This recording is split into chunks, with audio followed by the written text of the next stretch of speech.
Thanks again for joining me. I'm Dadhichi from astrology.com.au. It's October 2016. Today I want to continue the theme talking about self-empowerment. I have a different term for it actually. I call it destiny engineering. In a sense they're slightly different because of course you need to empower yourself before you can engineer any sort of destiny or change the course. Apparently change it. We'll get onto that later. And that's because you need to have the requisite insight, mental strength, discipline and vision to achieve something special in life.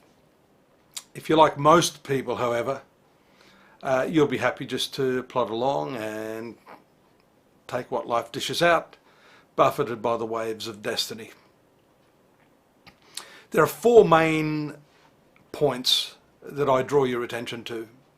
Who, what, how, and when. These 4 points really constitute astrology. The who really relates to the age-old question of identity. Who are you? What is your true nature? These are the questions that not only astrology but psychology, psychiatry, philosophy, religion have endeavoured to answer over the millennia. This question is not only related to the physical aspect of your being, but goes to the root, the heart of human consciousness and what makes up the person you believe yourself to be. It's an actual deeper probing that is required through meditation, introspection and self-analysis. Astrology helps in that sense because it can put the person, namely yourself, in a third person perspective. You can actually look at that in a way without directly addressing yourself. I think that's what a lot of people enjoy about astrology. You can see this whole persona as being subjected to the forces of nature and creating the you that you believe yourself to be. And you can see that in an objective fashion. So astrology is primarily concerned with this question, as is, philosophy, spiritual practice, so on and so forth. Astrology looks at the positions of the planets, the sun, the moon, the ruler of the rising sign, that's the eastern point on the horizon at the time you're born. This is called the tripod of the horoscope and comprises who you are. The outer part of yourself, your willpower and your drive, your general character, as shown by the sun. The rising sign, which is the mask, what we want the world to see, how the world perceives us. And the moon, which is really the instinctive part of our nature. All of these 3 factors comprise the tripod of who, that is, the question of identity. Second one is what. The biggest problem I see with people when they approach me is the issue of what is it I'm supposed to do? I don't know what it is I'm here to do. In other words, finding out your life path, your destiny. The 11th house of the horoscope indicates the desire that we have. That's what we dream we would love to become, what we visualize our future to be. It's a far cry for most, as I said earlier, to what actually happens. The actuality of life is very different to the dreams that we have about our life. The 10th house of the horoscope is the epitome or the apex, the midheaven, determines the development of the ego. It's also regarded as the career sector, but in Hindu astrology it's called the karma sthana, the house of karma. That is the primary focus on, what we are endowed with and capable of achieving in this world. Which is why mostly, because the bulk of our waking hours anyhow are predominantly spent in work. So work and karma are sometimes seen as synonymous terms. In a sense they're quite different, because the karma is not necessarily the actual outer work that we perform so much as the inner intention that determines the quality of that work.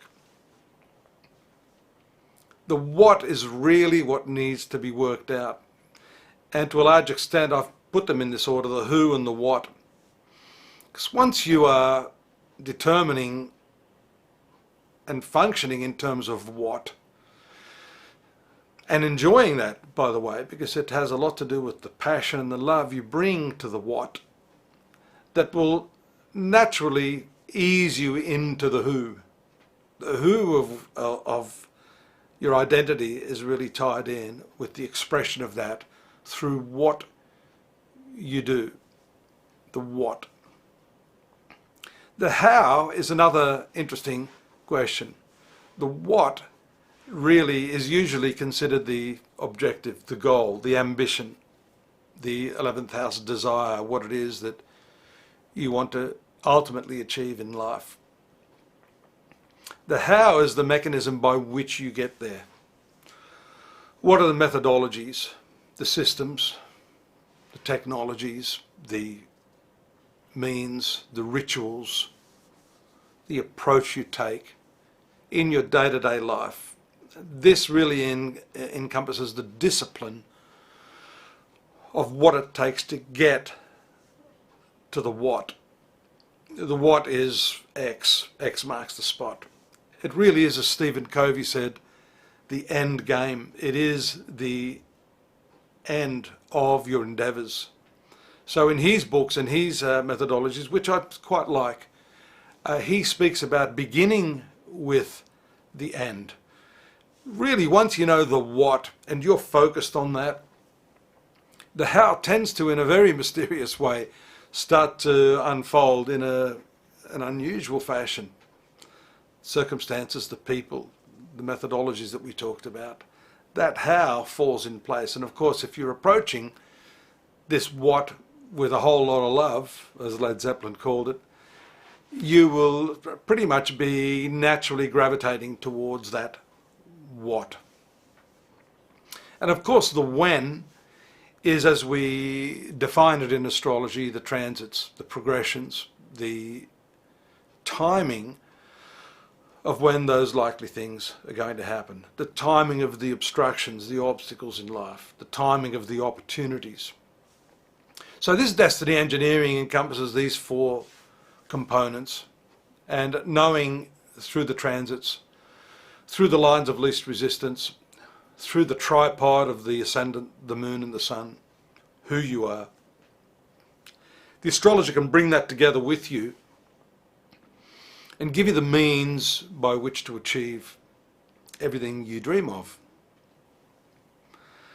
So I wanted to begin the session today by saying it's not necessarily a foregone conclusion, even though it is. People say, is it destiny or free will? I say it's very much a four-lane highway. You can only go that way.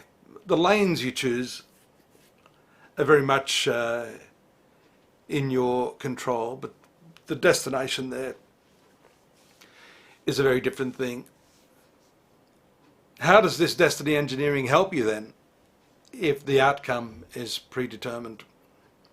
Well, in the horoscope we can see through the positions of Jupiter and some of the other benefic planets like Venus, well-associated Mercury, bright moon, whether or not your destiny is indeed going to be met or not.